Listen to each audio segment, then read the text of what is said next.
Voici une information essentielle que tous les parents devraient avoir. Lorsqu'un enfant ressent une colère, il est terrifié par ce qu'il se passe en lui.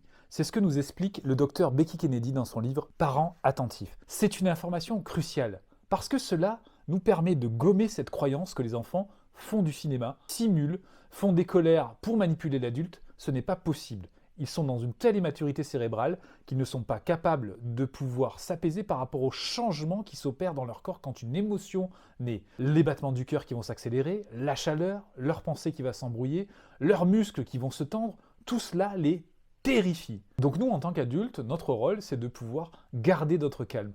Chose facilitée par l'information que vous venez d'avoir. Parce que savoir qu'un enfant a peur de l'émotion qui est en lui nous permet d'avoir encore plus d'empathie pour accompagner nos enfants. D'ailleurs, pour baisser cette peur de ce qui se passe en eux, nous pouvons avoir ce réflexe qui consiste à décrire, comme je l'ai fait précédemment dans la vidéo, les modifications qui s'opèrent dans le corps de l'enfant lorsque l'émotion va monter. Ainsi, il ne sera pas surpris et moins terrifié de ce qu'il se passe en lui. Il pourra même identifier que la colère est en train de naître en lui.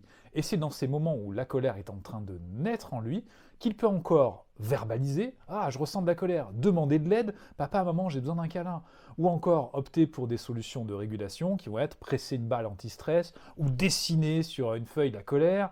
Bref, tout cela, il peut encore le faire lorsque la colère n'est pas à son pic et justement, il peut le faire d'autant mieux qu'il n'est pas terrifié par ce qu'il se passe en lui.